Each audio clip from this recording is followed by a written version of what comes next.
Welcome to our video on the final years of World War I, where we take you on a journey through the major events and battles that led to the end of the war. In 1916, the Russian Empire's losses were staggering, with nearly 5 million killed, wounded, or captured. As major urban areas were hit by food shortages and high prices, Tsar Nicholas ordered the military to suppress a wave of strikes in Petrograd. But the troops refused to fire on the crowds. This led to the establishment of the Petrograd Soviet and the Russian Provisional Government, which confirmed Russia's willingness to continue the war. However, the Petrograd Soviet refused to disband, causing confusion and chaos, with frontline soldiers becoming unwilling to fight on. The Russian Revolution had begun, and with it came Vladimir Lenin's rise to power. With the help of the German government, Lenin was brought into Russia. The Bolshevik Party, led by Lenin, demanded an immediate end to the war, and the Revolution of November led to an armistice and negotiations with Germany.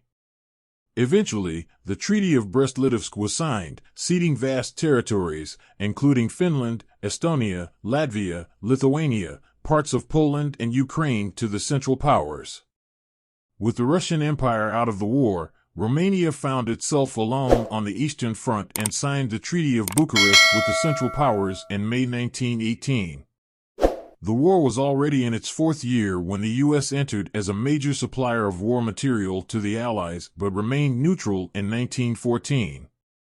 However, the German submarine offensive changed everything, costing American lives and paralyzing trade.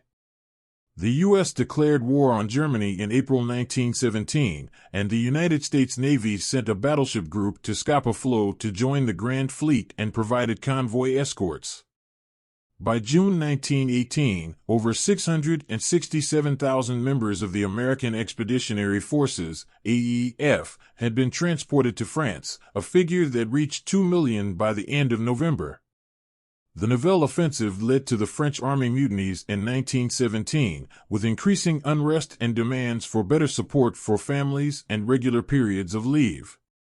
The mutinies spread to over 54 divisions, initiating a complete breakdown of trust in the Army leadership.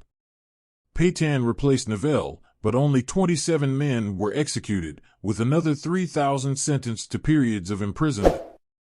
In 1918, the Sinai and Palestine campaign resumed, and the Allied counteroffensive began with the 100 Days Offensive, which began on August 8, 1918, with the Battle of Amiens. The battle involved over 400 tanks and 120,000 British, Dominion, and French troops. The defenders displayed a marked collapse in morale, causing Ludendorff to refer to this day as the Black Day of the German Army. The German Spring Offensive involving feints and advances led to the Battle of Cambrai, where the line was pierced by British and Dominion troops. When Bulgaria signed a separate armistice on September 29, Ludendorff suffered something similar to a breakdown, and Germany could no longer mount a successful defense. The Allied forces advanced to the Hindenburg Line in the north and center, and the final assault on the Hindenburg Line began with the Meuse-Argonne Offensive, which was launched by American and French troops on September 26. This culminated in the Battle of Vittorio Veneto, marking the end of the Austro-Hungarian army as an effective fighting force. On November 11, 1918, an armistice with Germany was signed, and at 11 a.m. on November 11, 1918, a ceasefire came into effect. The occupation of the Rhineland took place following the armistice. And that's a wrap on the final years of World War I. Thank you for watching, and stay tuned for more exciting history videos.